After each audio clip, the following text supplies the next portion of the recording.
Hello, so let us look at number 35 and then we're going to continue. So here I'm adding 2 to both sides.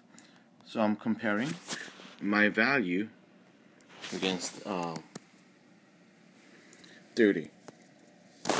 Now, to find the boundaries, what I can do is I can try to set up the equations here. So I want you to consider two equations.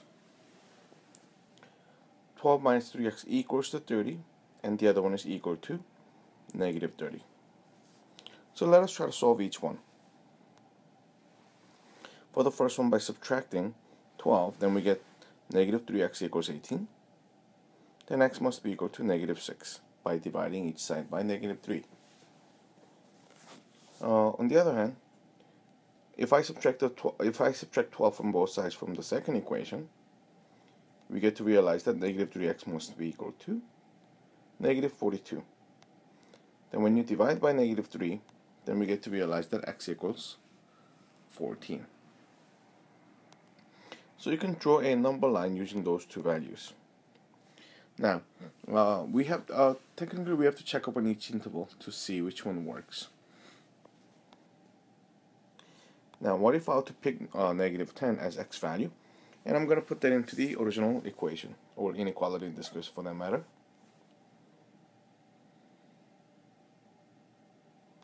So that's what I have done. I plug in negative 10 in place of x, and I see that we have 12 plus 30, because negative becomes positive here.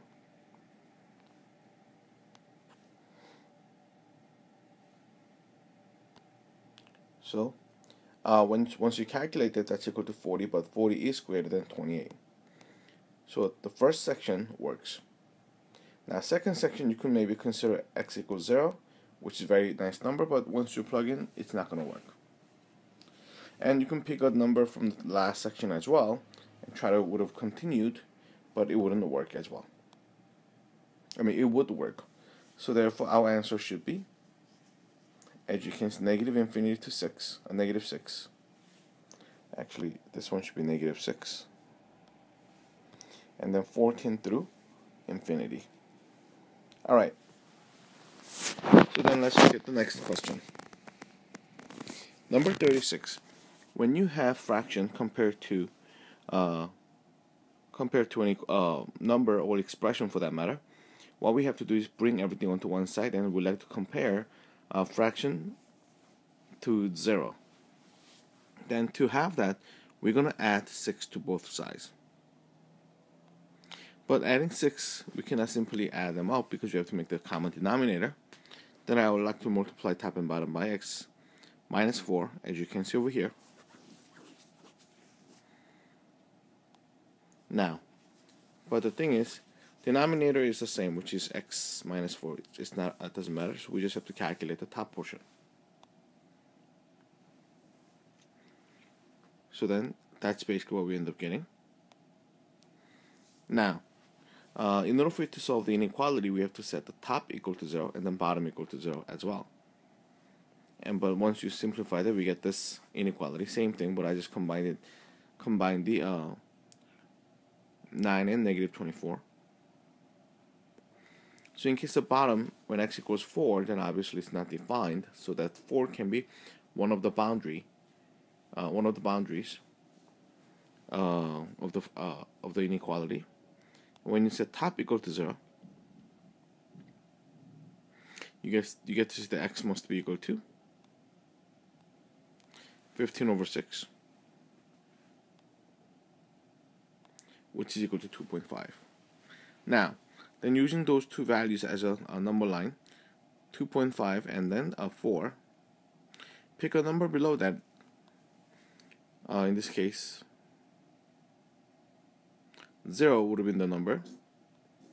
Then you can see that negative 2.25 is in fact greater than or equal to negative 6.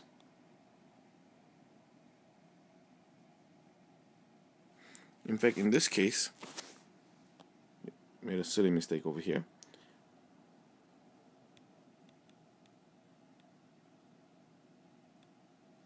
Negative 2.25 is in fact greater than negative 6, so therefore this section works.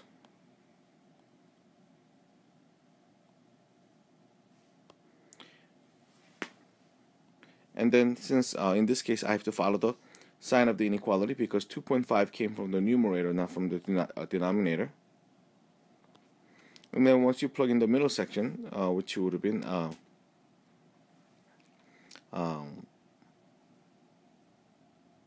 maybe 3 when x equals 3. And then on the right side, maybe you can say x equals 5, maybe, and try to plug in. But you will realize that the last section works, but nothing in the middle. And you can see that even though the inequality sign was greater than or equal to 4, which we got the value from denominator, can never be equal to 0. So therefore, we have to have an open circle at the point. Alright, so that is our answer. Let's look at the next one.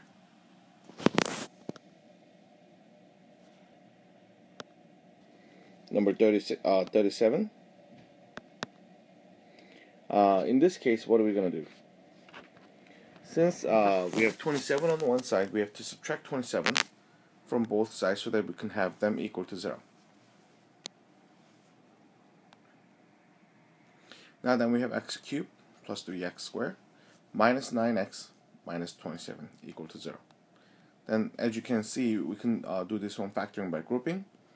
Once you cut the first two terms, we get to see that x squared is common. So x squared has been factored out here.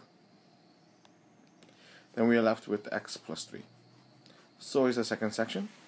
We can factor out negative 9. Then we are left with x plus 3. Now once you factor out the common factor, here in this case it will be x plus 3. You are left with x squared minus 9. But x squared minus 9 is rather interesting because it's a difference of squares. So therefore, x plus 3 is coming from the first one, but x squared minus 9 could have been factored into this way. So when this is solved, then basically means negative 3 and 3 would have been the answer. Alright, let's move on to the next question.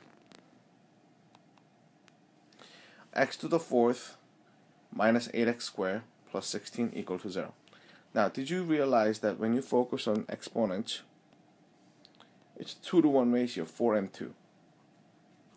Now, so in this case, what we can do is we can assume maybe, since it's kind of tough for us to look at as it is, so what if we let x squared is equal to a, that means x to the 4th power is equal to a squared. Now, then I'm going to rewrite down the equation. A squared minus 8a. Alright. So now that's this is what we have. Then you're looking, how can we factor this one? Is this even factorable? Now, once you look at it, two numbers that multiply to 16 and add up to negative 8 would have been x minus 4 and x minus 4 as well. Or a minus 4 and a minus 4. But a is not what we're looking for. A is something that we introduced in the middle. Since a is equal to x squared, I'm going to replace a with x squared to continue further.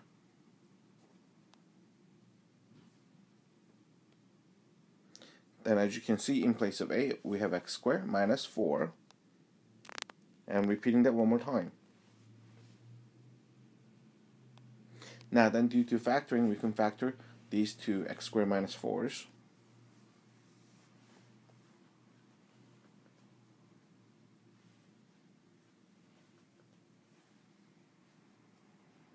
Alright, that means 2 and negative 2 are the answers. Because we do have two 2's and then two negative 2's. So we just decided those two are the answers, and we don't have to write 2 times of each kind in the set notation. Alright, so that was number 38. Let's look at the next question. Number 39. Since this is already factored, each factor has to be equal to 0 in order for the entire equation to be equal to 0. And first I'm solving x squared plus 5x minus 7 is equal to 0. In fact, in this case, what we have to do is we have to use the quadratic formula.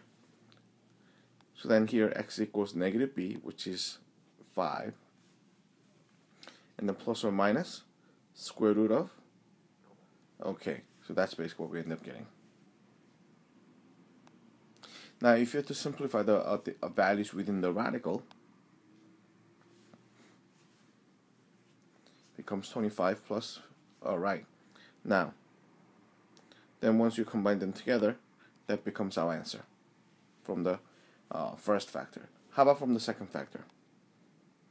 You can easily see that x has to be equal to negative 3. That means if in this case the solutions are x is equal to negative 3 and then two other irrational numbers. Alright, so that was number 39. Let's look at number 40 for a second. We want to see if it's, we want to find out the domain and range of each relation, and then at the end we want to see if something is a function or not. For the first one, domain is the, many people are stuck with beginning and ending point. But in fact, domain is the smallest x value to the largest x value. Then it would have been right over there. So then you will realize that the value of x, or values of x, stands between negative 3 to positive 3. So that would have been our domain. How about the range? Range will be the smallest value of x, smallest value of y to the maximum value of y. Then those are two horizontal lines that I can see what the lowest and what the most are. And as you can see, the lowest value would have been negative 1 and highest value would have been 2. So that seems to be our answer. Now, is this a function? When you look at it, first line that I've drawn, one value of x has only one value of y. But the second one, for one value of x, I have two values of y. So therefore, it's not going to be a function.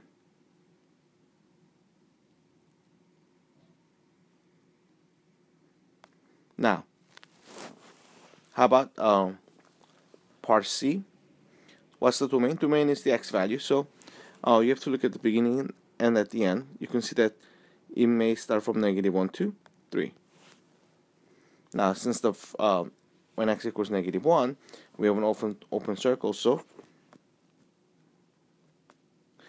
that's how I can write down the domain. How about the range? Range will be the lowest value to the highest value. What's the lowest value?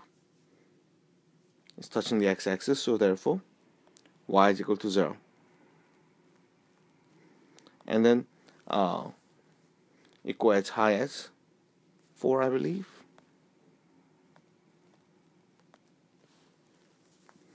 Alright, so that would have been our answer. How about, is this a function? It becomes a function, yes, because the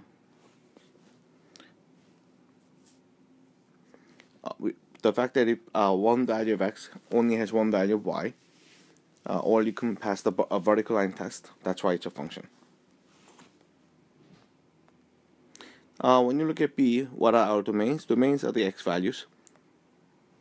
So simply we just have to list one at a time. And the range is corresponding x value to the last one. But is this a function? The answer is not a function because, as you can see, 2 repeated 2 times. So it's not a function. How about this part D? Domain is 2 endpoints happen to be. So we get negative 5 to 5. But are we including those 2 end values? No, because it's open circle. So that becomes our domain. How about the range? Range is the smallest value to the biggest value in y. So smallest value, it seems like, highest value seems to be 2, and lowest value seems to be negative 2.